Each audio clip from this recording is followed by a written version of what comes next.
O te toi o wholo whamatalo whatu Samoa I lau whakamaua le vanga o lea whiwhi. Ea I le tautua whai ua le tātou BluTV e maiso le porokalame o le Tautai A'e. Male manuia Tautai A'e male malo whaivo si o tātou o tino. Ea sa whita I tuka I fo I le nei vai aso. Ea le o tātou to ai tono mai le aso wharai leo le toi aso. O aso whai ngā ruenga. Io o le nei vai aso mai a ilantou e ngā ruru e mai le aso ngafua. Ea se I o le aso wharai le. Paatalofa mau folofa atu Asiata Pio ia te outou le dei vaenga o le afiafi manatu fo'i o le fatoa to ai tonu unisi o latou ainga ma malutanga I le nei afiafi talu mai o le talafa auto I le nei aso atoa ia mai lava I le taiao ia I ngā luenga sa fita I tunga iai a whapesa e usu ono I le ono ia pe walele I ka leongo io pe ono anga I le lua ia pe ono fo'i anga I le lima o le lava no temi whai ngā luenga malo atu le prokalame o le Tautai A'e ma le malo io o le ua Tautai A'e o e ma le manuia ma le manu malo mai fe'au ma ngā luenga sa whenga iai o mai outou sa mo le atu no pele o mai le deivanga o le afiafi so longa le lei mea umai le anga le lei o le tua ia po o lo o fai matau wha le tonu io e se afo I fisuisia ingo le tau ia tātou ia o te ronei mai se amatou I au gilani ia peitai o lo o matagofia le yaso mai lava I le tae au te ia o mai le fiafi ia o folofa tuai ma toi whaatalofa ma whaafilo ia tuai o tau pa ia le popo o tau pali solo Samoa o le atunu mamala o le IAVV au talatalanga tā pe o iai se whaamatalanga ia pe le au fo iai e le ia se vave nante toi puru mafuaina Samoa ua ua ta oto a o sea la o ula whaatidi o tau sala o tau pa ia le vea ia manatu fo ia whai au iai sa utala mai le mata ili ia malai tele malai tafuna yo malai manino malai tuto malai vau ia na wa ye le fali tawai tu fo mai tawai tu tau fo takata oi ai lava ina si e pa ia ana lenga I dura lanta I fale moa ne to wilo ai manu malo pai le yo le moa fale le tabai ta yo na fanua na ile ala tau ma vau tu pua o folo fa fa talo fa tu ai manatu ia ato ia I lungo le tanto proclame au fanga ma tanto Militino fatasi ela I peau makanungalu le ea ia le ma fai ono tou siri sira mai o uva ia du ia tou komeni era nganta foi leo tou like ma tou love awan ingalo share le tātou proclame ia fa soantu ina ia maua foi sisi ia tātou wa proclame me se foi onisi o vaenga tātou te fa soa manai murmuru ngā veve ia mai lava ia ila tou sa ngā lulue ma lo le ngā lulue Mai au tau sa fai le fatu ai ngatausi. E tua vai ma tua lima iai o le tau tua matavela o le tau tua upu o le tau tua vai. Ia, mai se foi o le tau tua futoto. Ma so se tua inga tau tua I tau malele. O folo fantu, ma fatalo fantu. Kapitoa sa fatalo fa ia I la tau o lo faia le faiva leo le tau si matua. Iyo e. Te lea fo ina tau lea fea I le telo taimi. Peitai. Ia te au tasi lea tiu te pito I la wa lunga lo na tau tele. Afa pela o le te whaafonga bai a o lo lava tiu te mau nafa. A lofi a ao I le aso ma le aso o le va ainga o matua. Ta mama tina matutua po tua a sina. Pa malo fai o le faiva.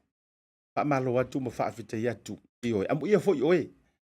Maua le ava noa e tausi ai o matua hai a mawhai. Ioe. Tausi faalelei. Aua le avea oe ma faati ngā ulu. Aua foi le avea oe na ona faaforinga o le te tausi mantua. Ai o le mea moni o lai toe faasanga mai mantua tausi oe. Walanga I tau whapena mi o ngā isi taimi. E pei e faaforinga mai e o se ngalu o lai faapulo e fati. Ai umaenga e le ai. O lai toe faasanga mai ia le ngalu tele. Toe tausi tama I ngalu.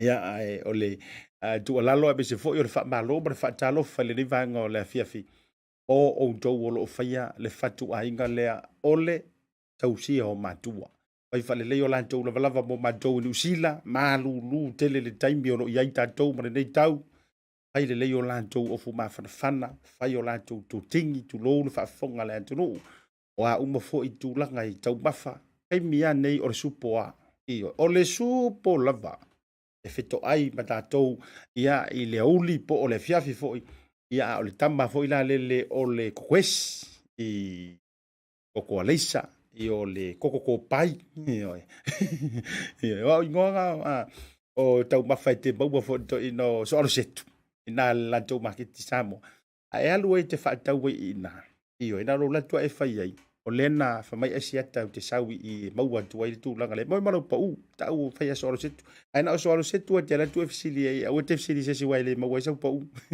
a te alo whai le whionga songa le fomai dokta ai lo puni pe se fo to nanga ia ai mo ila to ma fo no wa fele va nga le no tau ma fa le lei tau ma fa le lei le fo o na yo ta to ma tu fa ma lo tu to si tu e to ia a fe la fa ta lo fa mo wa fe le pai pai si no nga lu nga le du o le pai pai pa ia io o le ta to va tapu ia wa fo i mal ta to fe nga osi ia i fio yo le tala le lei fa ta lo fatu ia i so se Leu mai se mai se fata fai tau langa fia ia o folo fam fata lo fatu sia ta ia te u balava ia wa les fari le io ki fiu ki fata lo fa wa si u yo ve yaso io ia me se fo ila ni si o lo mafuta mai se tanto tu i Samoa ata lo fatu ma lo le tau tua tu a lo le tau tua matavela a lo le tau tua le fa longo tina ma lo le tau tua fa mauni ma le puno wa ai so ila tu mo lo ngalu lu so tanto malo i Samoa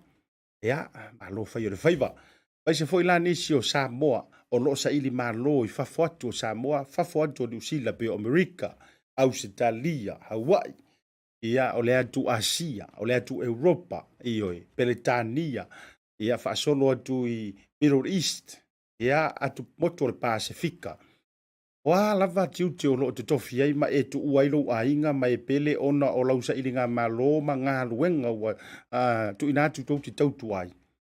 Pa malo fai o le fai wa tu tongi o se se ua lagatila. Pa pulou le tua lima. Fa malo fai o le fai wa. Pa talo fa tu le namo o tau u ma lava. Ea me se fo yo nisio ila tau. Ea o lo maua ilungo le tātou proklame o folofa ma fa talo fatu. Ea ua ma paanga mai. Tau le tau wolo ngore dia so ono e tele tatou proklame mana ia mai se e tele tatou update mai Samoa o le ala le wala yo na le ta ua le tele o tau swafa ia ai o wo ama pa anga pa mai ia lofa tele ia te o tau matu marakisi le ama o tau o fele te mafuta mai ai malo watu nisi ona ia tala o to me se fo yo se le au malanga mai se tatou watu nu man to fo ila tau le fai malanga tu i talonga i na i Britania ia tau maua la vai tala le nei tai ao ia le se tala tau fa no le mafai ai ona fa au au le fai nga malanga ia se tasi fo yo toa manu fo yo le tatou watu nu ta mai ta ia ele o pelonge le na whaatata e malanga antu mari tātou au, whai ngā malanga le o sau nei, ia mo Birmingham, i nai Britania, wanta alonga fo i leo maro le tau pulenga. Ia o le ua tau maua, mai tala ia tātou resource whaatua ina. Ia whapea o le ua a whea mai whaatopetope ia ni usila e saili malosi ai. Ia ona o tūlanga fo i o le atua toa i o malosi o le tino. Ia ai toe manino atu i se taimi o iluma ia le tūlanga i le tātou ai maua tala o le ua whea mai mo se sairinga fisosoani whaatopitope ia mātou i New Zealand nei. Ia le fo i alo le atunuu ia a meise o ia le avea mawhauwhautua pe se mentua fo i le tātou au sisi. Ia meise fo i la tau o lo o lea whalanga mantua fo i a tātou talanoa i tālonga i o awhireti. Paua i o tālonga e matua to i titi le misi e quarantine tātou bina ugo. Si i ua mea mafa. E whai mai isi, ai pe or kamalea, whai peleenga. Pe o nei tālonga nei. E matua to i titi a ai tau te le malanga atu. O to i titi a tātou siua, o tau o tātou bina ugo. Mauti noa le mele na.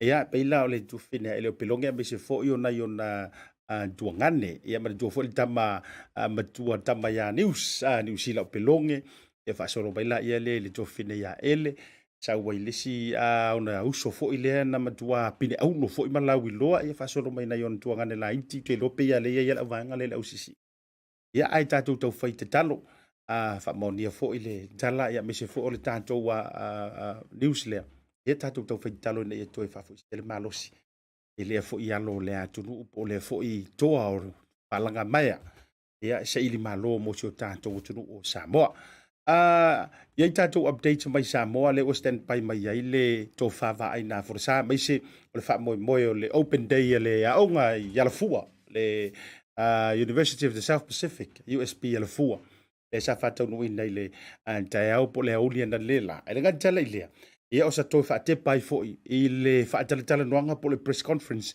ile mai ai o se ile se le ni fo ile ale e kalesia katoliko e taualantu i le lantou kolisi faafefe au i moamoa ia momoli faamalo i tatou sponsors ia le Pacific Family Health Care le gata Health Group Pasefika Family Health Group le gata i lea ia o le lantou o unaga ia ua foʻi ia le unaga faasoifua maloloina ma iso tatou tuiga e faia foʻi na i pemiua i le aso a taeau ia le gafa faagaloina le Tasi Market aua i so se tuaiga o loa mai Samoa mai fiti tonga misi o loa tonu la volunteer nei o lo mau ai foʻi i na le Tasi Market Triangle Road Massey Road le gata i lea tatou la i Papakura Pacific 40 ma le talo fa voucher aua ngalo lafo sau talo fa voucher molo ainga ile nei foʻi weekend o le aaga fua nei ia Maota Samoa service stations ma le supermarket na i vaitele afe ia i autulu sa ma fai so fatau faafetetele na tou lagolago sua tatou atu malologa foʻi mai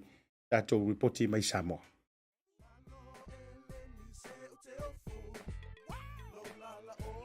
a faia te moʻomia o loa mai Samoa ma nisi o atu moto o le Pasefika e pei o fiti matonga e na o le tasi lava le maketi i te moʻomia le Tasi Market.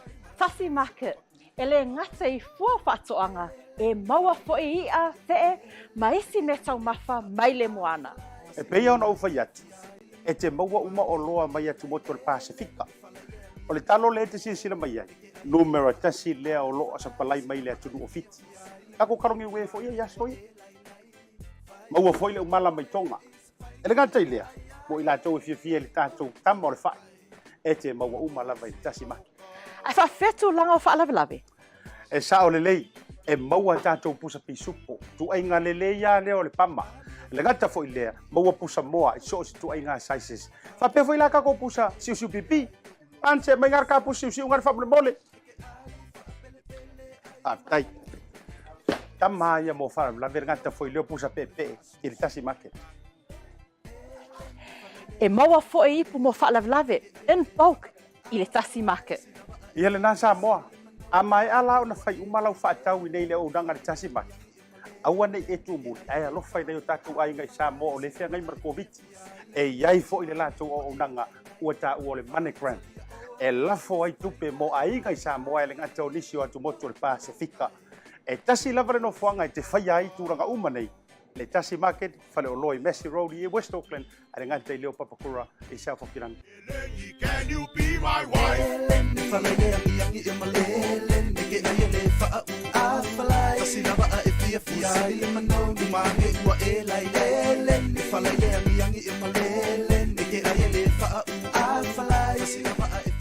Hi, my name is Soya and I am from South Auckland, Manukau. I attended Auckland Girls Grammar and now I am here at OCA. My dream is to help Pacific Islanders build affordable homes. I came across OCA on Facebook and I saw that it was more hands-on. Now I'm here, gained a lot of knowledge, gained experience on schools. Something I was amazed about was the floor plan. Once you build and then you look back at the plan makes sense. So that's something I learned from OCA was how to read a plan.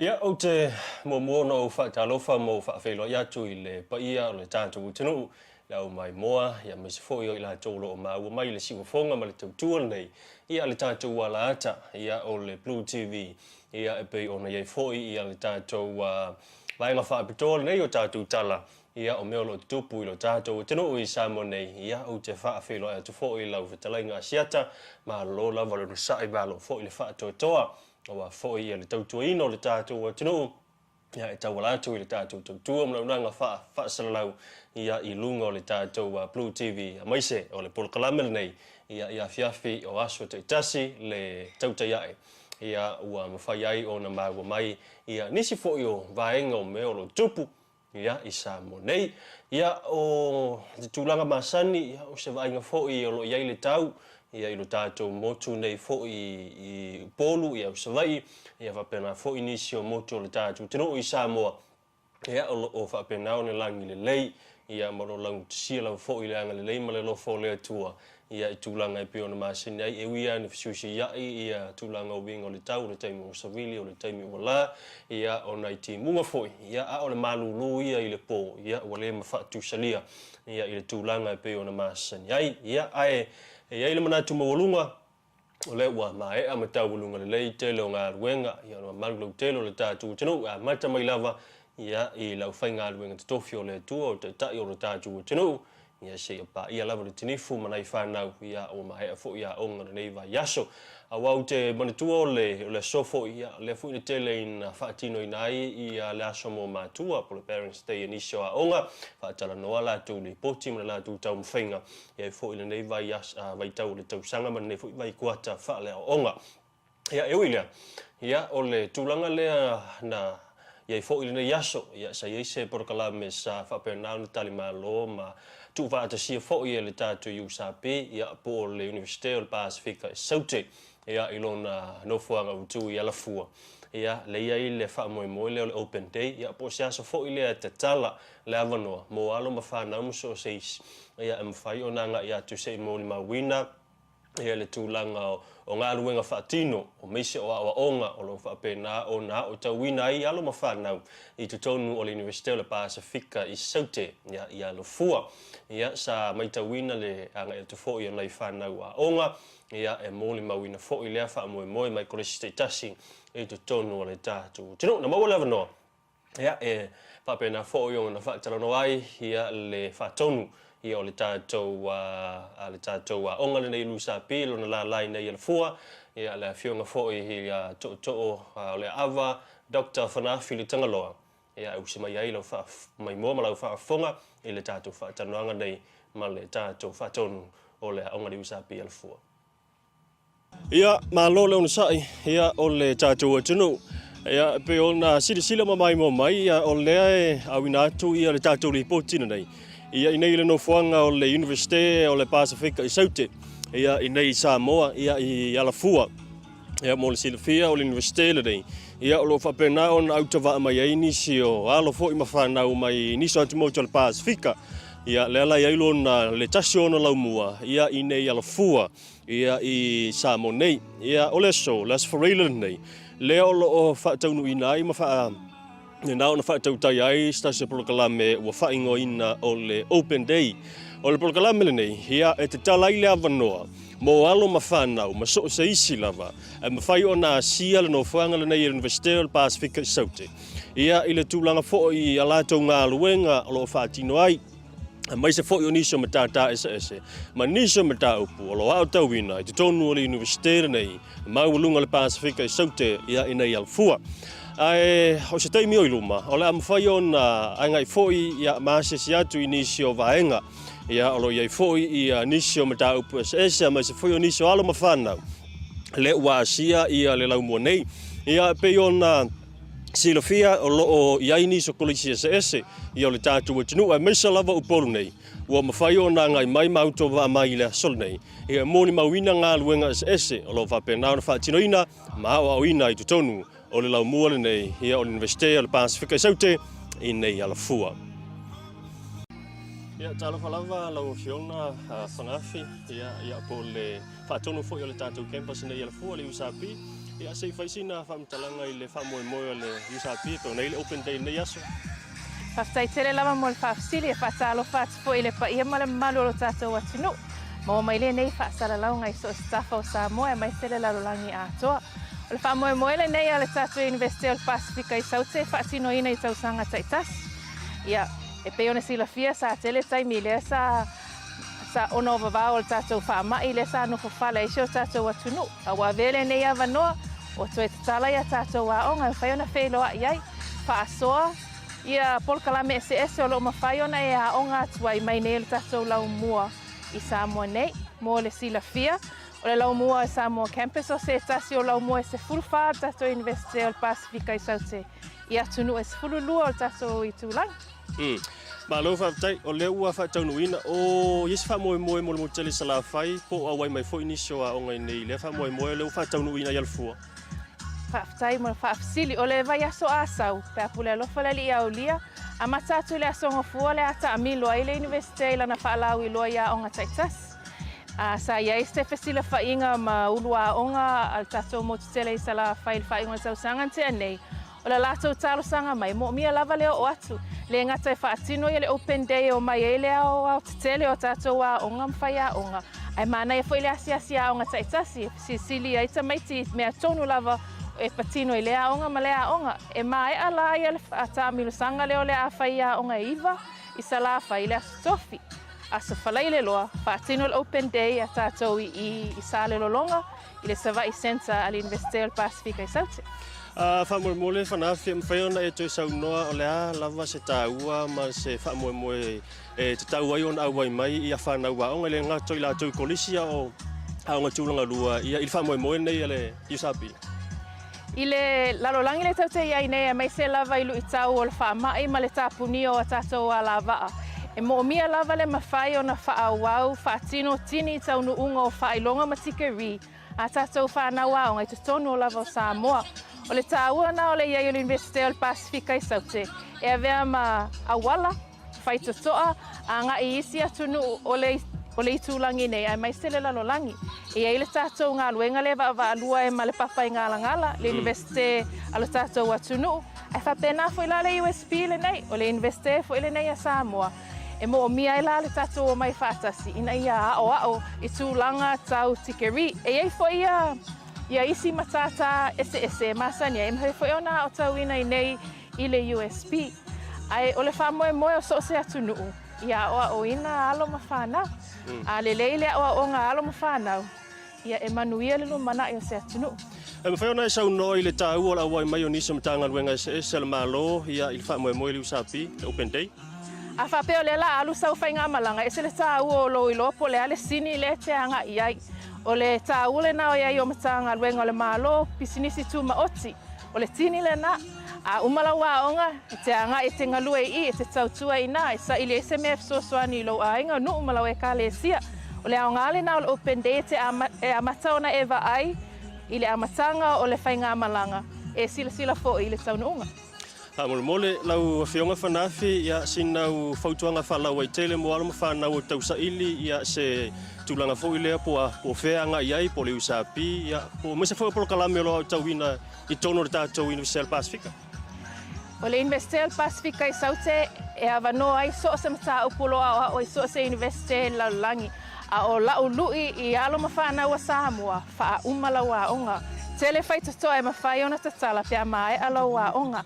A whai o olo e popola i tūlanga tautupe e tele whesoasoani olo o iai. A o le whaalawe e leo whesili. Ai a whape olo iai sau miti olo e tau mawhai ina ia tuli ina ia tino mai. Ona e su mai lea whesili. E lei maseisi e te ena i alo o mai. E lei se whesili e whaavalvalea. So stua i ngā whesili lava e mau aile manino e peo le upole atunu. E anga tonu manua i le whesili. Su mai sa ili sa uluma nai e ala i le a oina. Tautai lava, pana. Tautai tele lava, manu e le aso. Ia, le hawhionga, ia to'o le awa, Dr. Whanafi le tangaloa. Ia, o ia leo lo avea ma director po le whaatonu fo'i o le tātou aonga le University o Pasefika saute. Ia, i Samoa nei. Ia, ae Samoa fo'i lava noa. E whasilingi ai nisi o alo ma whanau. O lo au tauina. Ia, a mese fo'i. Niso i lātou o loo whaapena o na ngai atu niso a o foia po o kolis. Na mawhai o na ngai atu ia e mōli mauina le wha moe ia ale USP na yaso ia si sila mai ia i se na ia tātou whaatanoanga ma niso alu ma whanau na whaapena na maola wanoa a sia le USP ma lātou open day. Ia, tā lofa uso la se tā ua le open day ia oe? Tā ua le open day o te loa ia le awala te alua i patu ua lo tatu wali university o lo vasenga sulto. Ona focus ai loi ngai mea onga ia for the course o ame mo mea lumanai. Ya ua ia la ua ia lumana. So lo sa ia fa mau ni ai lo course ave. Ma o nei mea fo ia. Ma nai fo fa longo ma. Atu ia sinema fo fa le Awa, whapene o la au rea lo, o le whatutupa te whali. By single contributed to climate change. And yeah, we learned some other new stuff as well, like in the like how to secure food security for the family. As you all know, that food security is like the accessibility and the availability of food for a person. And we also learned like the new vine cutting technique that's being produced by the USP people. Like the new vine cutting technique is like if you get like a taro, you can just cut off the taro and then have it to consume, but like you can regrow the vine. And then the only successful plants they did so far was like sweet potatoes, but now they're gonna try and apply that kind of technique to taros and like all the underground food for more food security in the near future. Le asa ola le whamoe o le lumana i o le lau field le ola ai. Oh yeah, the field I'll probably be taking is like something relatable to develop to a real estate, because that's one of my goals that I wanna pursue. It's like a dream I've always wanted to do, like become like a real estate. So in order for me to become a real estate, I had to take the accounting and economical course side, and also like to be more socialized and learn about other new stuff. For example, like how to be more confident while facing customers, and yeah, etc. Okay. Le whapeo le tūlanga ko agriculture. So how can you help le sosoani le agriculture tātou tunu? Oh, in agriculture, I'll like probably contribute by planting more and then grow more products to ensure my food security and also the country's food security. As like more, because as what I've learned so far, like there's it's increase in population, so the food demand keeps on going and going. So there's a sudden decrease in food demand, but like everyone should like plant some food with trees, with fruits, and then something vegetables, etc. It's consumable for the body and good to get more energy. Okay, what's your advice for upcoming farmers? And oh yeah, it's just like it's hardworking. The advice is hardworking, like dedicate, and to like plant more trees, because everyone likes fruits and stuff. It's good nutrition for the body. Contains all the five nutrition, 6 that needs. So my advice is keep doing what you're doing and then just enjoy what you're doing. Thank you. Thanks, Susan. Thank you. Open day has been fun so far. Learning different things about different subjects and career opportunities. Also getting the chance to meet with new people. Learning new languages as well, which is very good.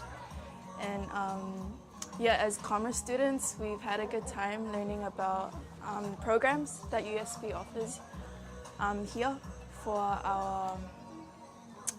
our field. And it's been really good to know that there are a lot of opportunities for us, and that's really the dream, to keep going. Yeah. Do you want to say something? I'll say being here is really nice. Like we get to see other new stuff, like the agriculture field, and we get to learn new programs that we've never experienced before. And it's really nice to see other schools here. Thank you.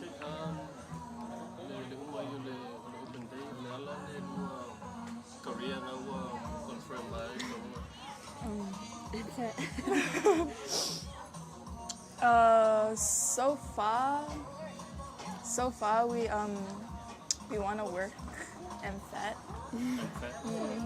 Yeah, and we're best friends, so we want to stick together. But yeah. Why and fat?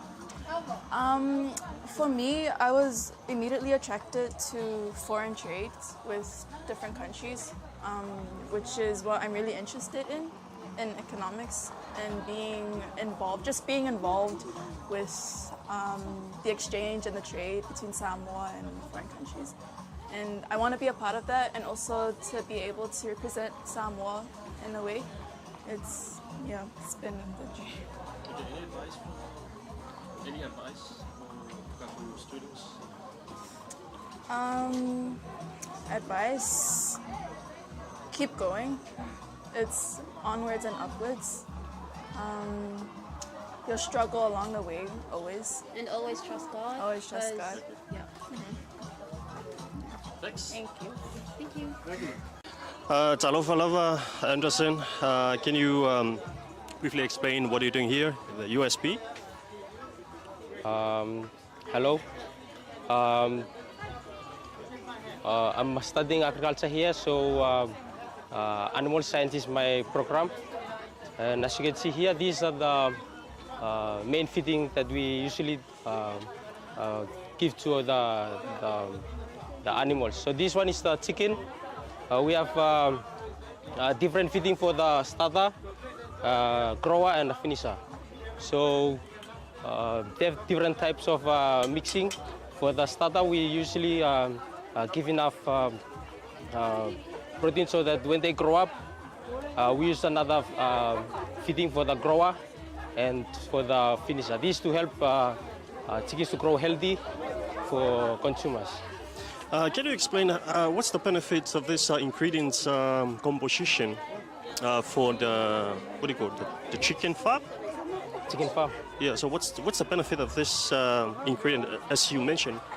This to help the chickens to grow fast and healthy. Because sometimes if we don't give them the right ingredients, they won't grow well and produce enough for the consumers. So how often the chicken laying their eggs when you guys feed them with this ingredients composition?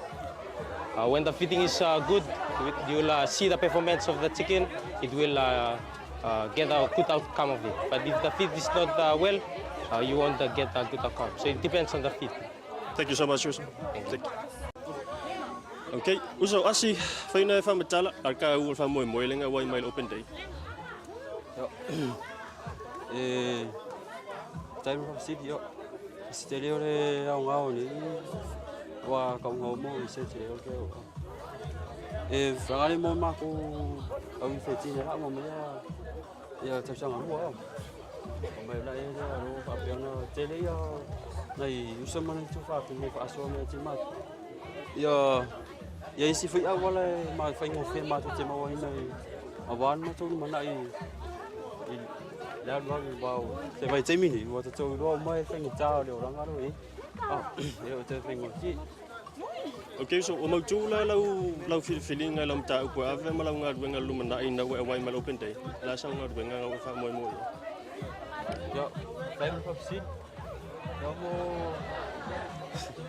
o mai chemi nei yo che la bo o nai ma so ai yo fo mai ma cảm quay gì, dạ, với gì, còn tí gì, phải á, dạ, ở bên ngài là bao, thì không phải phải phụ mật, là mỗi phi phụ mật, ở nào,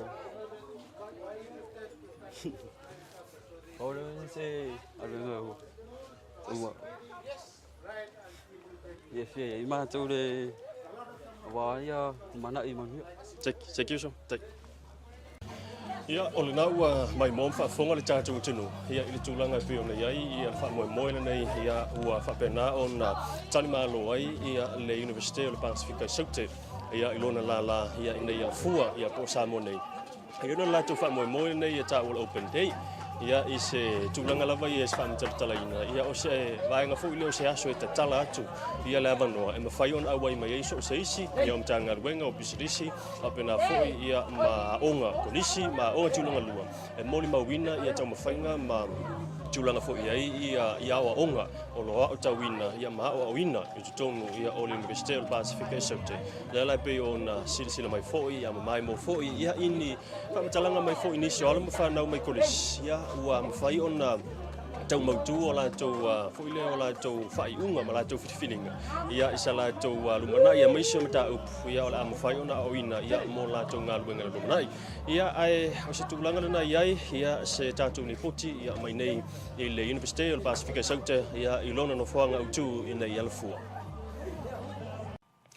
Ia, lana ua whaafonga mai foi ma mai mo foi i nisi foi o manato foi ia ona ialo ma whanau ia le ua whaamautu le lātou filifilinga ia isi mata upo le a lātou tau aveina ina uanga ia tu ma mai mo foi ia i le porokalame ia o le USP University o Pasefika i Saute ia la fua.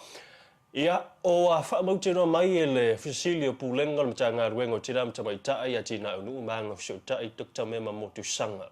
Ia o lea ua hau o mai nei ia au whai o itu malo whapalota ia le prokalame fo i leo le tasi miliona ia moa tina o itu malo le prokete na ia le vaenga whai le whatutua i le atua Samoa o tas ia sa ia fo ia le teimi sa ia ila lato folanga ia pe atula i mai le malo lea la ua tula i mai le whainga malo ia o lea ua whaatino na prokete ma ua whaamutino mai nei fast food valu itu malo ia ua whapena on mai ona le stala mai le limas futas ia o itu malo lava ia whapalo tau le tātou tino ona winga ia ua le utoe tele lava itu malo ia utoe le teimi nei ia o lo o whapena o le tālia ia vaenga mana o mia ia ona mawhai lea o na whamatu watu le lua sala wafetala le vaenga i tupe mua na politino i tupe mua na le whamatu watu ma le tasi miliona na ia e fausi ai ia no fuanga po ofisa ia o sa ilia o tangata whainga ruenga ia ai ona whamatu watu lea o le vaenga muli ia ona winga valu sala wafeta ona whamatu watu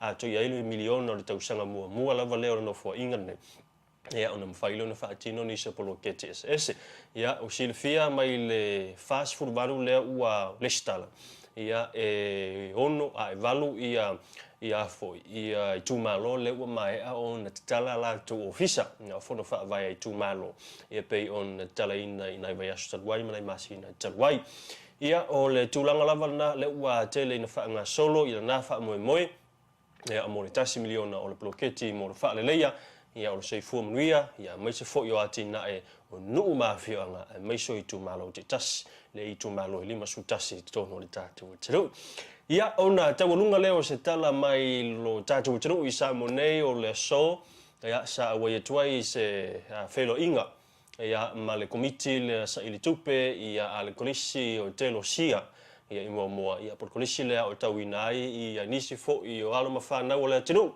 ia i tulanga tofi o le ti a kono ma tulanga fo ia whaapsoswani ia le kalesia katoliko ia i Samonei ma sa yelfa moe sa yelva yasu o tuanai i la stonai na whaiaise la tau TV foni ma sa leiti o foni ia e sa ili tupe ai ina ia toe whaapena na toe whaaleleia ma toe whaatele renovate ia le tulanga o le lato kolisi polo no whanga kolisi nai moa ia ua se lau fast food fa ia le matua ia o le nei kolisi na whaavai mai le kolisi nei telo sia i moa i tausanga e tasi la fe valu se lau fitu se fulu ma le fitu o lona winga ia ua whai asi na matua tele ia le kolisi nei mai to tele nei foi ia tamalii ia ma tutoa foi o le atinu ia ua mawhai on na whaiwi na mai ai ala tu wa onga o na foi le sai ua mai ai ia le soifua o ina wha le tala relei ia stasi fo ile sa tu malo ile vayaso le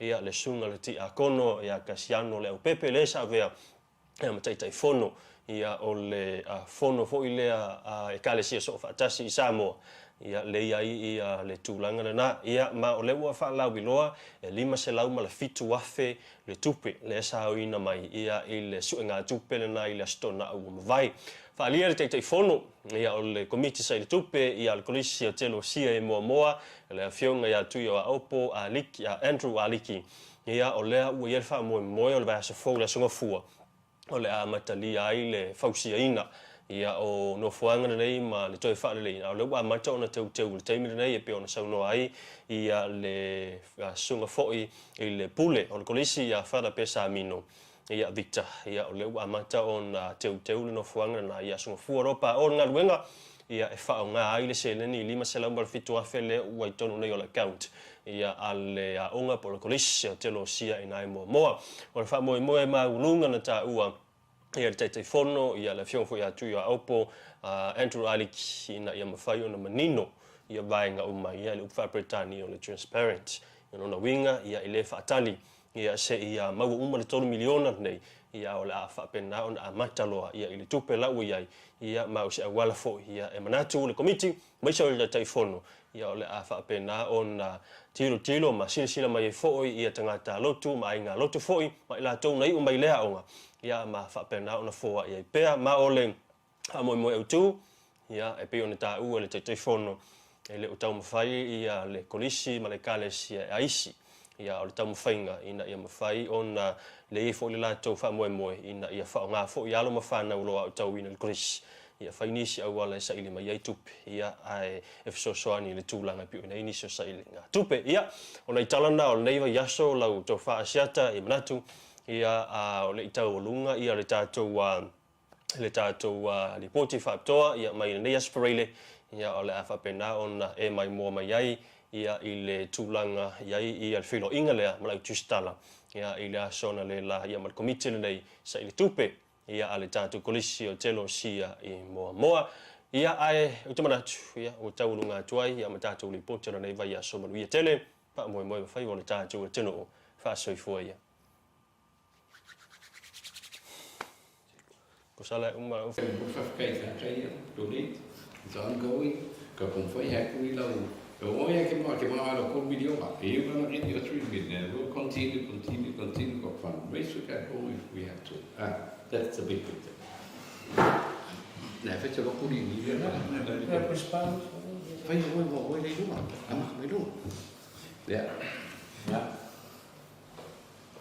ama ka ni ka ya si puede pro pa mo yang ko na ni mal so na dalo na pa ia amen na tu va fero o fiu ni taiao o ma tu si fa ni le ma so po mo la ni ma fa si no ma tu pe o va lo ma tu va ni na tu po tu mai o mo le na fa tai na Samoa to mai no si ni so staff lo lang ni na tu ma au ma o fai tau langa mai fa mo ma tu polisi te o si mo ni nga fa ni ya la tu ma la ya o i tu i tau i tu i la wa SS fa mo nya la wa ya la tu pe na tu la mo le i tau ko tu tau ta na i ma ni so lo ma ri o tu mo ka si o on ye ti o mo ni su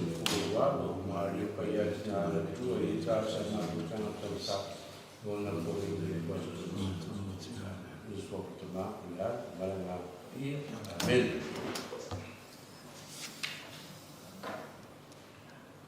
dela ina ma ri o ko te fu na ka ya ku si di pa ma na tu ma sa o le ai la ma ya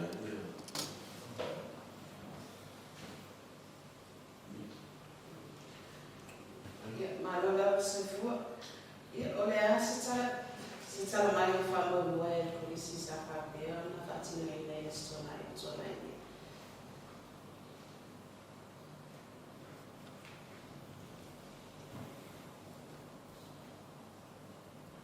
ya aftai o le tulanga la vai sa e le fa ti no fa mo mo ya sa le me sa manatu foi o se mea le titi te mi tapenai ma e ua moli mauina i gasto nai fatu lia ia kolestero se mo te ton foi o le tulang foi le sa ia luma fale le malo e mes foi ia sa la fai pena o te moli mau bakua uia sa tulang le leme o ma ia o le se leni foi sa foi ia aso fa mo mau ia e se foi le lo fatulai le atlu ia me se ia e kale CSS ia sa so e sai a so mai tsa wa so le so na ile so na i fa ya sin ti mo le whawa pe whamai moe a le koisire. Se tula o whiong whatere e whapea e le taitai whonu. E se mo ngā whewhawhitai o lo whiong moe atu i e sa whapea o na whio atu i a se fo inisi o lo whapea o whia moe i se ana se whawhitai e le komitinei i se le lau mua. Ia, a vero leo e whai mawhonga e kolistero se mo moa. Whio i o staulanga, whio i te akoi, o whi ngā wer. A wao whaltua e mes fweo se mina liu. Ia e wha leo e lea ngā whawhite tere lafu. O le wha moe moe ai o tau luole. O le la au leo soifua. Tātou taitono i fo. E ngata i lea. Ia mātou whawhitai mai lea nganga fia fia. Ma le nganga wharanga e tia. Ia ona e le ngata i le whaatino ino ngā lua ngā komiti. E me se taitai whono, ia ma le komiti ato. E me se fwoi Samoa o fua. Samoa nei, ia i New Zealand, i Australia, i Amerika, i Hawaii. Ia e me se fwoi e uso tō whaafine i le moto whiawhianga i tutuila o manua. Ona mātou lawa anganga ia e fwoi ona maria i po le tusi mai sidi aliman hui o le fua ina i le tikia. Ma te tonunga fwoi lea mātou te whaafutai ai. E sa whamania pele tua i nā tau a fwai. Ia me se fwoi nā tau o lo iai le nau nau. Ia e fia whaia se fwai. Ia wānawa le whaoino nei ia polo kalami. Ia le ngata i lea mātou te whaafutai tere lava. Ia wā o tolo tiro lawa le tautā o le aia soi fuang. Ia o tō a fwai. Mātou tana. Ia sanga whamania lea tua i le fwai wa whātiroina. Ia fwoi whanga wai o tō a ia sanga whātutu mai lea tua. Ia sanga tua lasi ana whamania. Ia mō tō umalawa. Ia wanga le reipa fwoi wale ati e no le kolistero si moa. Ia mai seminario. For the non-Samoans speaking, I would like to say thank you very much with a sincere heart to convey our gratitude and also to all our friends, partners, business, families, friends from overseas, around the world, from American Samoa, New Zealand, Australia, the United States of America, Hawaii, and any other parts of the world who have donated for our fundraising on Saturday. Thank you so much, and we pray that may the good Lord will grant you more blessings and the graces through the donations that you have given out for our college development. After Amon moripa i lo tūrau rau, o le maa wele i maua le aunga o le whaamai moe, o le tāke. O le asa tō wha i le lau rau, o le awhanaka i a sa i ngā sele, o i eisi whaamai moe whaamai pere nei, sa i ngā sele, sa i a maua le siri au tū e mwhai e iu ngā whakauni mai ina le ngā ruenga pe on whaamai moe e lau rau. Tautai A'e City. Pea le pauale le prokekine moa e ongoing. Wa lega pai le pati le komiliona. Ni makea wa kako kupeo preach mai pe lo wa kupeo mo se afa miliona. Okay. There may be more, but they can more through meeting. Do learn wa fomo wa ke pesa no foi ma program.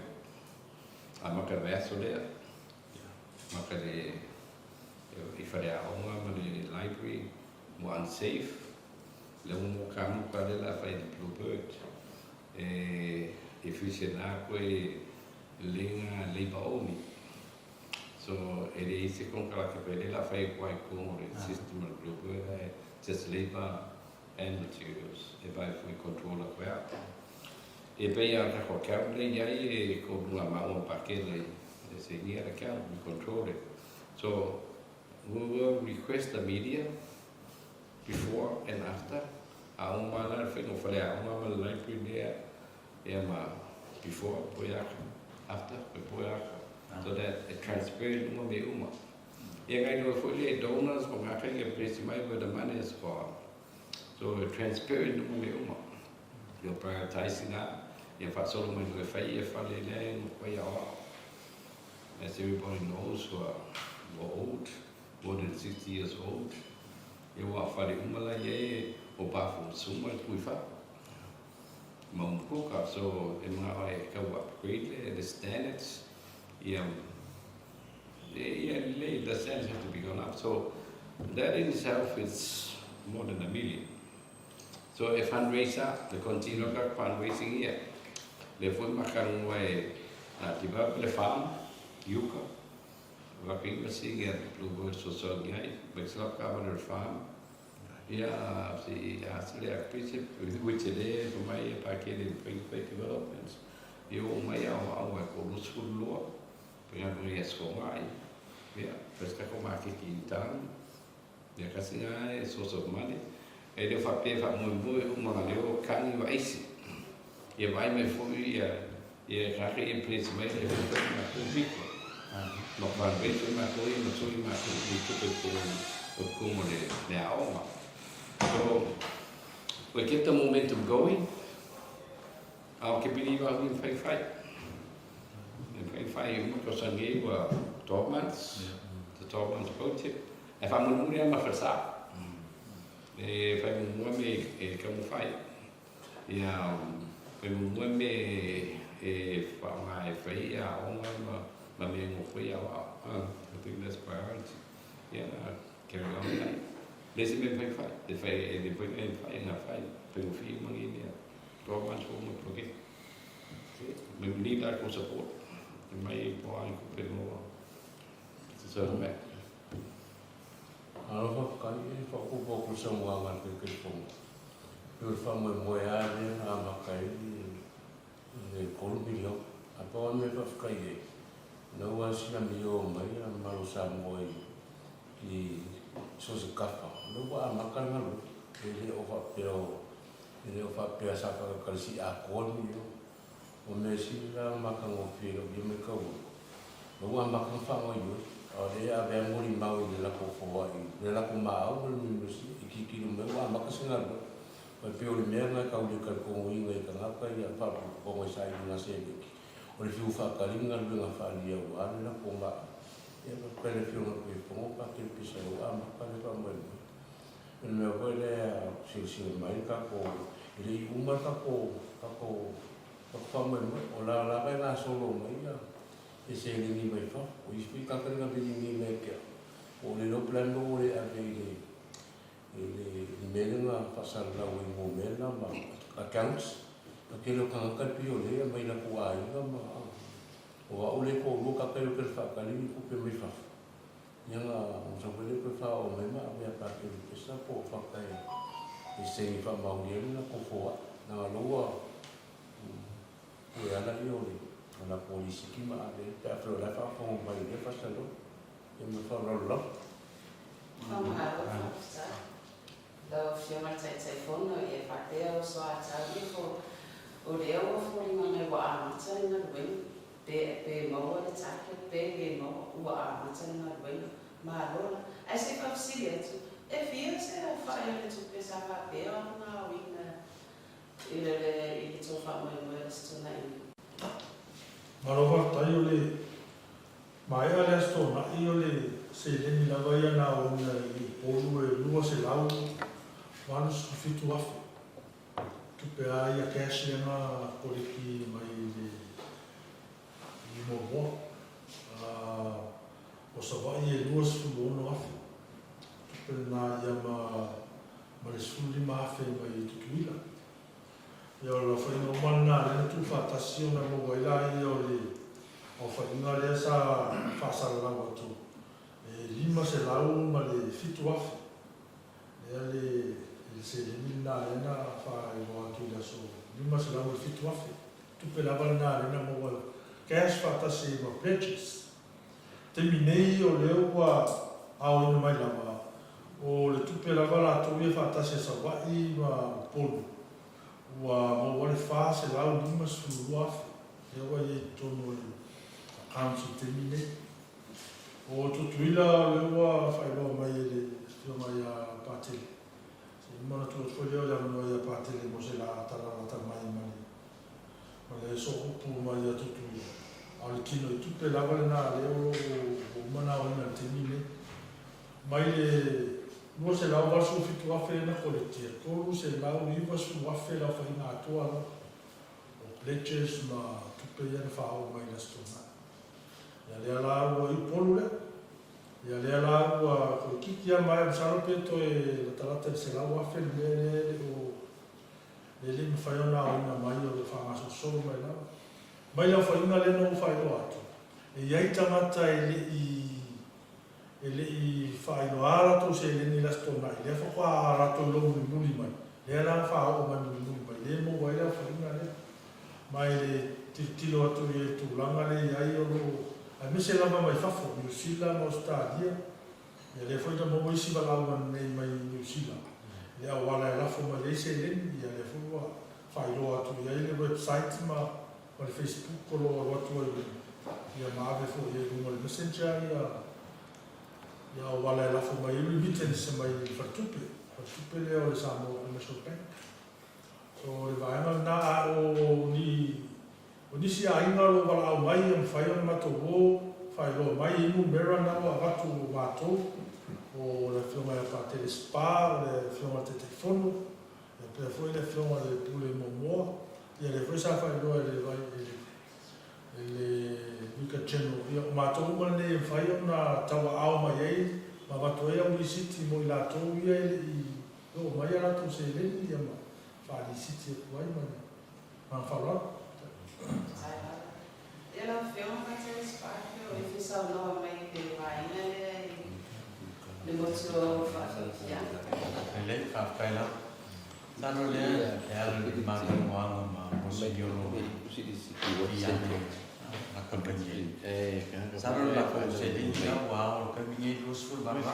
Curi o mai sano è come io posso molto che io fica fuori mai e mi cacca con ma fa di fianco voglio poi far chiedere dopo fiume possibile Bishop Brown a per che ne dobbiamo signor Antoine poi io la uscavamo ya kono fortua a pe futa mai te sa ia man pa ia la silaso le mtangan mai mai oi e mo ke le e to tuila mo tu sa sai a fa ke le ko sa ta o ni fa ta mo mo ke le al sa ta o mo o le la ka ba vai fu ile le sko ma ni fa ki mo ta to fa mo fa mo ile ia le au ngā sosoani i mea sā ki ae ia le nato tauni whainga wanga le ngane ale atua. I laka vai le kangi mai o ae ngā sosoani i vuda mātu ai ngā whawhkai ai le anga le leo māko kupunga mai whanga sosoani. O le mea vui leo ke vai le anga i mai o alo whanau sosoani le lako ki whai le loku nge. Saro ko ke la foi fiao o na to o kana ia o fa na wa a fa mele mo le ko fa kai ai pe o ko fa no lo mai e fa wa ka ko fa mo mele le ko fia la fa mo lo ma ko le la mo suwa blooper ka ko fa mo sa me fa pe nga ko se la mona sa ro fia ka mo vo ma ko wa na fa wa e na ko so no wa fa mo mo yo se fa ka la ko de an na no fa kai ma fa na ki ta si be si sa lo o sia pui ma ko ma le o ka wia o ia o ta ma ia o nga especially de fa na fa si ia o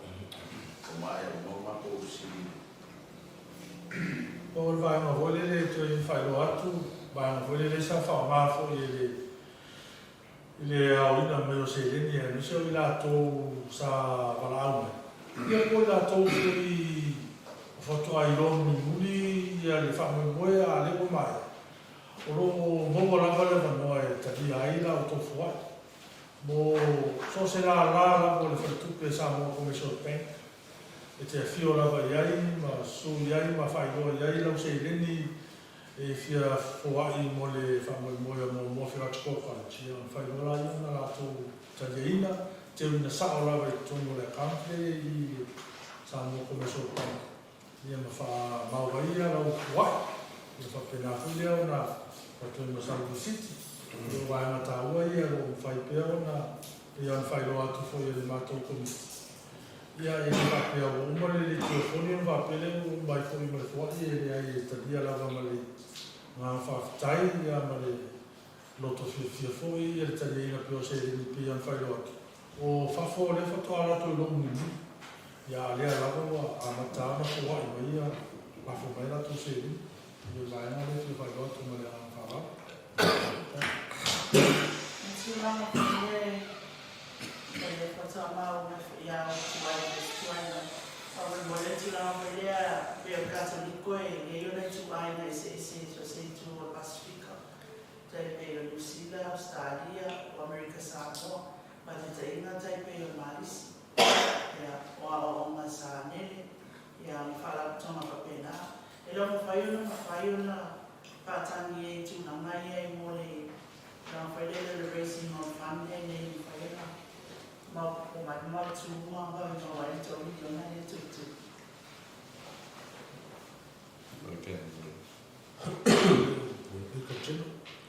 O le kuranga whausiri ku ai o le kāresia pe mo se soso. E le pa mausia. Ana ua sila fia la vai kai kai ku ai o te kasi.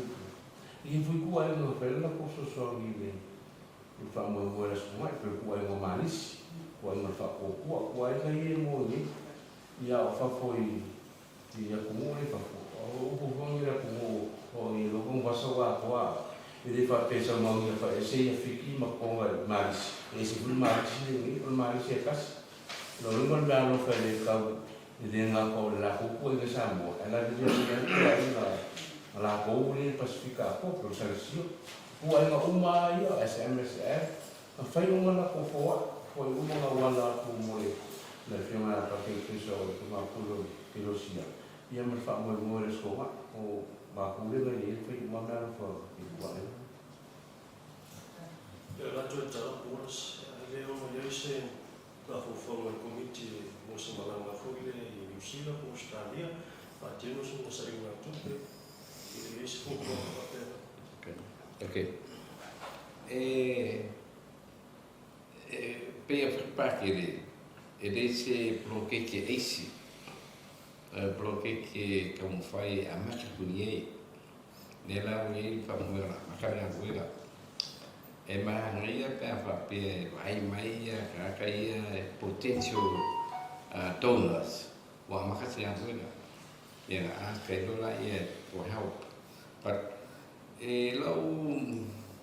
lau pidi wa me fa pege a makaro se me ki kilomita ka le o lai transparent mo me uma wa la le for ultimately lo walu AC ai le timo fa kinwa fa kinwa o game plan ni fa kinwa a maka.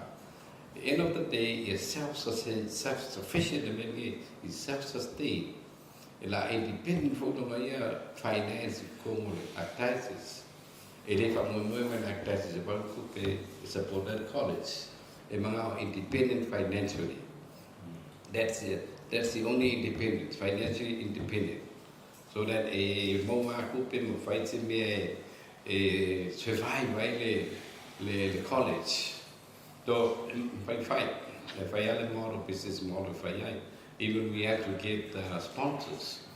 Yeah, every year, yet budget. So, there, no one plan yet. This is a trip at Fafo. Le famo moya famai, e ko helo fu na ku per ko mi passes. Se fe ma ko pe ai pa mo action. Dia vai me ka ko fakini. Mai ka kare fai mangi me. E work. Kuma ko ka mai ko fa mai ko support ko ya. E ka ko po ko mai fai. Desi su ma se ko ko su na kini ko. Okay. Su ma tu pe sa fakini. Fa tanga talo. Cristiano. Tanto Cristiano ma le o ma Cristiano. Ole te mo le bewa ma wa ese sai na se le kalisi católico mo le tu pe sa pa mo sai ton dio ya kwa te le o sai na tu pe ya fio mai ya se tu tino atore kalisi ola ba e mo mo ya I tala le sa ta tu tra mo ta tu pe na ta le pa mo li mo mau te le ta na ta lo le kalisi católico ilo tangata o ile e whakasa me tutisi leo rotu kore tsapo ila tonga te katholiko e si atu le lima pua e no se hingatu o te loa no le whakasa kore me tutisi o te loa ma le miliona tu me mo le stoa na sa tu si le i va suia komiti o le sa tu na o le ata o le polisi te rusia o le polisi ka fai o le ka si te le no e pi o mai ai ma fo tangata puli na wala me tu pe o I le fa fai le mai ta I le ka le si ela leo ka mo mo bena ma on ma ko lo ko pe ai o me outside looking in ma ko fai lo ko mali lo ke de lo po ame ko kia isi lo ko ia de la lo ko ai ka a ma ko lo ko mali wa le foi fa sa la e de ku si la lo fo ai no ko la e all of money from the heart. I think a philosophy ngan lo pope. They work like it amo.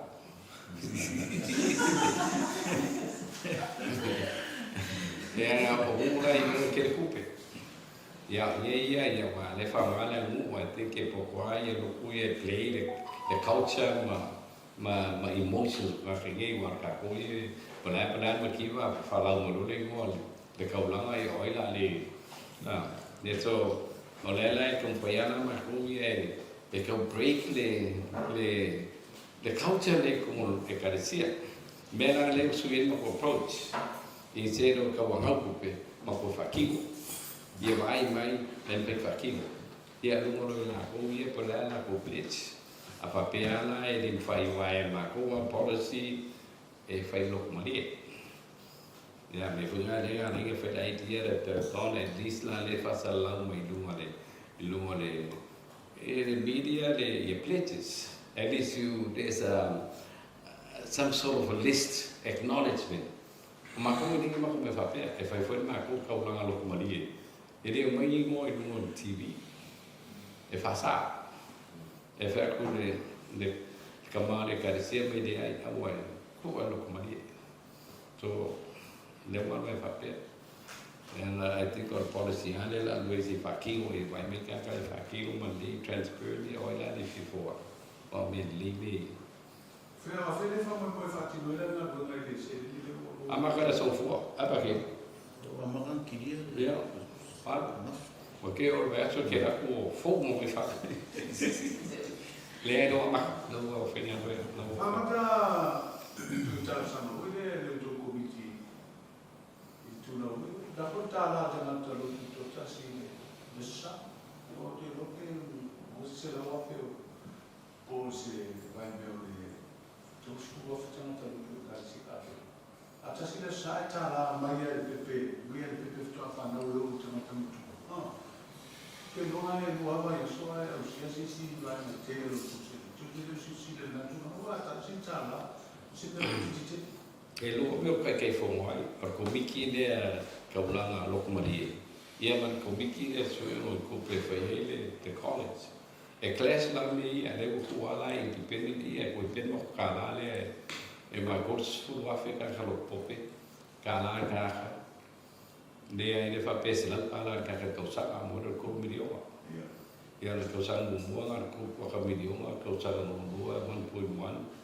ia ka si e ko sa mo singa ma ko mi fiolo but o kupela ia le fa peso so ni kungenya they're running on like taxes so they depend on the financial law Kupia ba pe support ai de me FIFA king o mo panga finance pa ma kuria ya ma ko mina no finance pa ma ko provide extra funds e social me ne ara vai si boa me a mo ai me so da pa che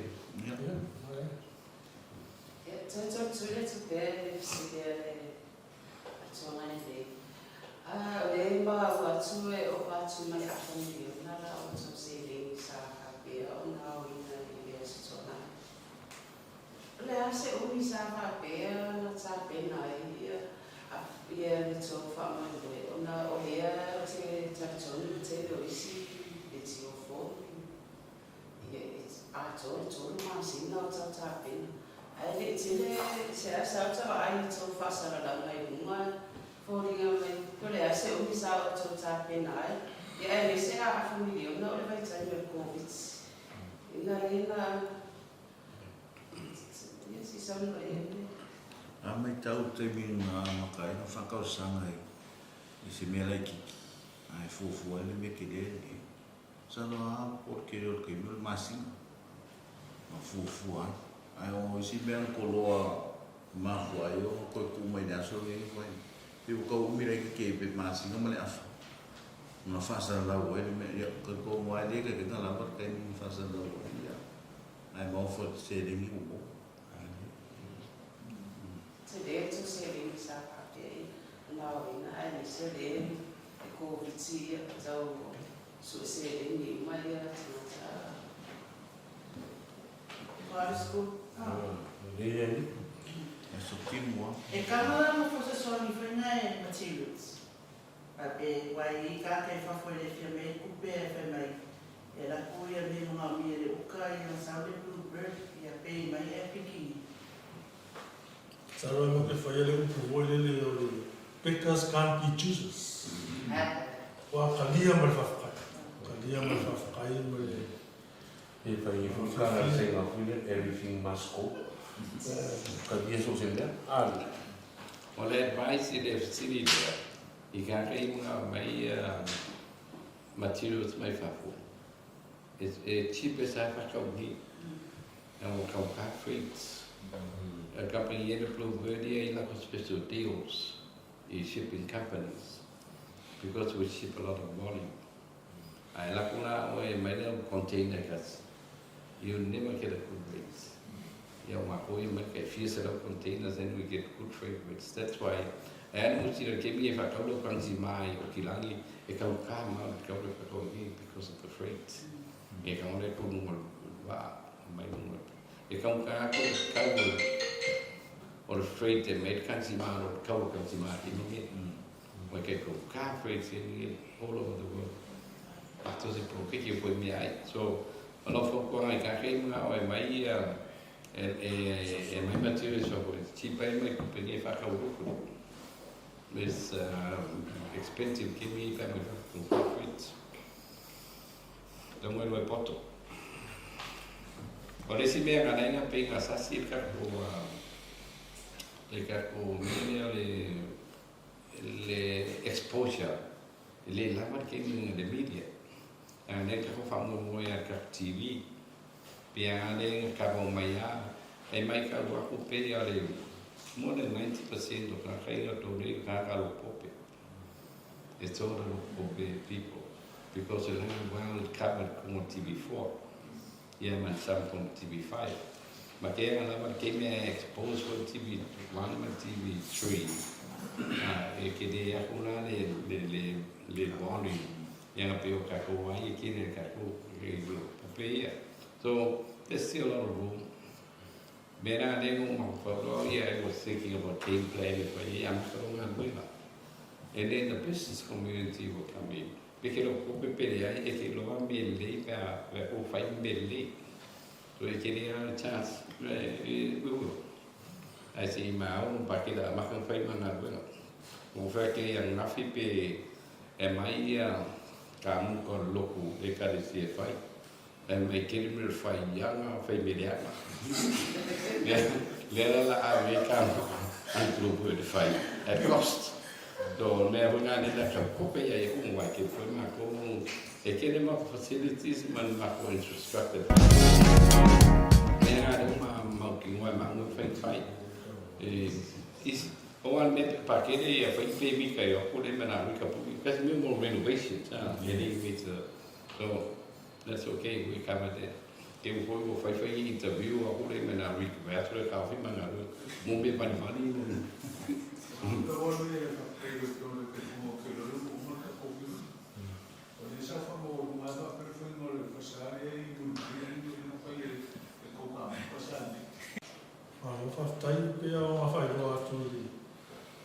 It's an ongoing project.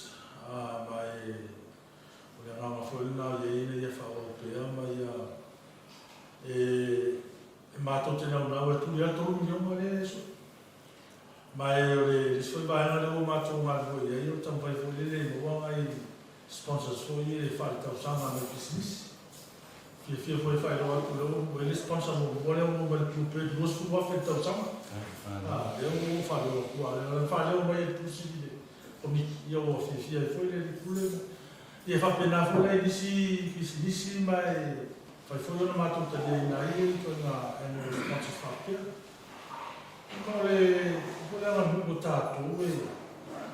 If I lost o kule bara sima ya kule bara nga sima ya sele nga dona fa pe ma foi le nga dona lo fa to mi foi le to fai la ya no la vai mo le mi ile nga dona mo ya i fu mi se mo foi pe ya na to fa tu so se foi ma fo tau ma fa o roa la papa o la ka sima se le ni so se to na fo ile ai fi ta mata la to yo Papenau na yati na ya le ya uma ma fa no ma fa ya le pule ya misfol committee le ina ia fa tino la ba le mato take le to o le vai na le ya i to milio ma fa le ya i fa le to sfura ya o ma ko estimation na ya i pe to sfura fe e poi renovate le fa o bita sana milio ma ya le fa ya le fa sa ia mali milio mai fare le ia no fo mai library ma po kwa mai uma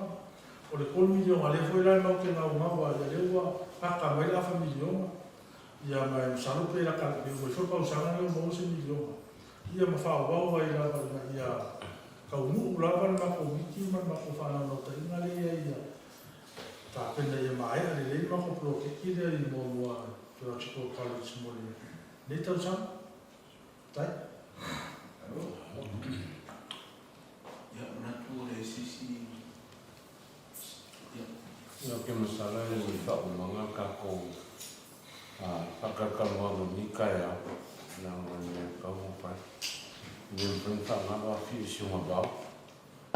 Ni fa fo yo. Mo le man po la ro. Mo so mo pula fi mo kama pule. Ala kuis que si mo fa na fon ka mo lo que fon fa fa ya que la como fo mi se ni le fa mo mo o la na so le mo mo no fa fa ya o ko sa na pa kia ile aso na nga ko ke le o nga ka yo nga ka fa nga lu nga de na ka le pen with this SCP ya ka nga fa nga lu nga pu pe ai nga ka ko ka ka yo na Pena vela idea so ma foi la ko ke mi fe ko la mai mo le fa mo mo ni na ko idea o ka vale si vi mi na ko ma fa sa idea so ti sa mo le fo compagnie se na mo le fa mo ya mi se la para fio mo le fo pe o ia na sa ma fa i na so idea so i ko wala se na ko o le poi ya sa bibi ya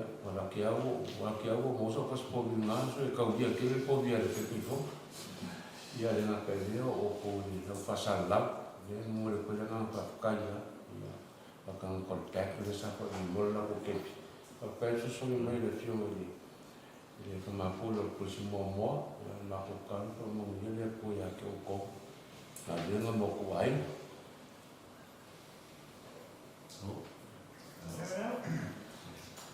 Ya, ele que faz isso, mas o carro levou. The reason why I love Talofa voucher is easy. It's super easy, it's convenient, and you can basically order anything online for Samoa on your phone and really right here from my couch. It's that easy. You just go to www.pacific40.com and then you select from a variety of services that's available on Pacific 40. You can even select a shop that's close to your village. So if you're looking for a way to help your ainga in Samoa, this is the perfect way. Pacific 40 Talofa voucher. For you, for me, for Samoa.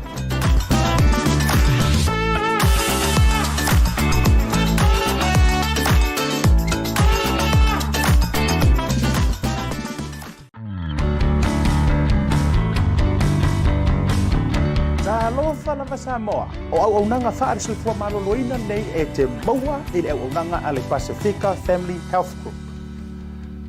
E lātou te whaia, tui pui pui, mō le COVID ma so o se whamai. E lātou te whaia au nanga lau tele mō ainga. E whatau no ina foi follow-up se so o hawa se taimi. Lātou te whaia au nanga lau tele wha ale soi fua maloloina. Tūlanga i ngase o le suka, le ngā te fo i leo ngase o le wha i tulou. E whesoa ni fo ina i wha i titia le tau mawhitapa. Lātou te ao ina fo i peki live hantu medications mō lau ainga. Lātou te whaia fo i social service referrals, food banks, le ngā te ilole au nanga le MSD wha Beru Wins. Lima Waimahia Avenue i Manrewa, Weymouth, ia po le Tasi Toruono, Queens Road i Paimiua.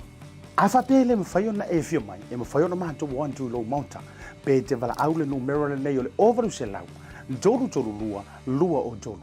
Le Pasefika Family Health Group, number 1.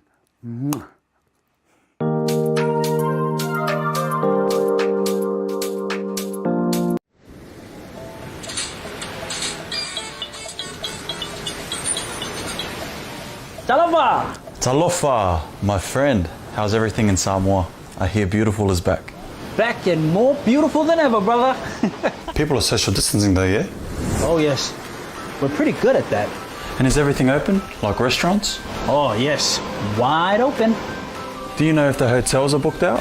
Oh, it looks like there's a few rooms left. That's good. So what you been up to, my bro?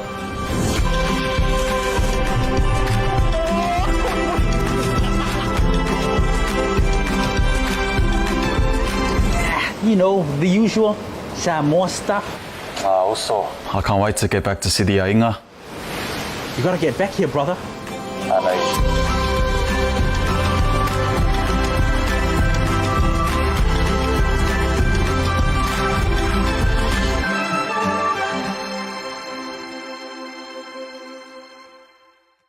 Ia o le tātou prokalame le nao le nei fo ia so wharaile.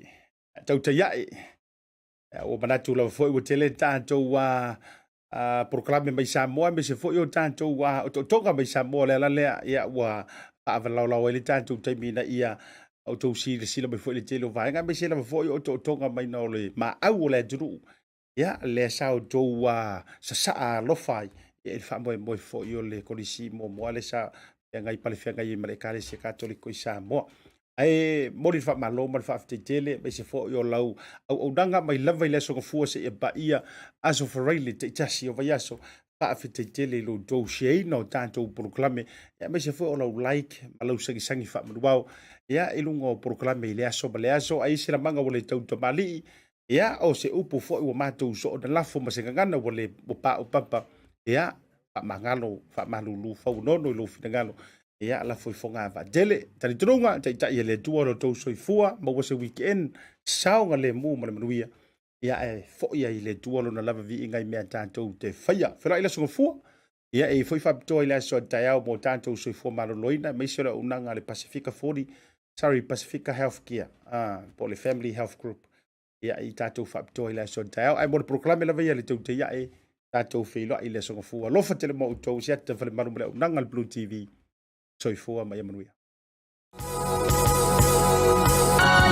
O le tautua ma le au nanga o le Maota Samoa Service Station nei tuanai matu. Mātou te utuina lau sa ma le tele o nisi matu au nanga ese ese.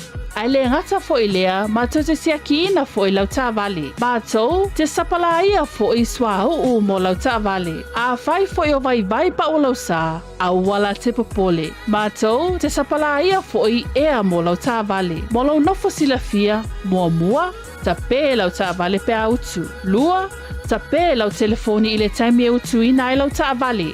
Mana tua foi, e matua i whaasa ina le tau mawhatapa a ino foanga whape nei. Wa iai foi au nanga i lunga o le Pacific 40 e whaatau ina ai le talofa voucher.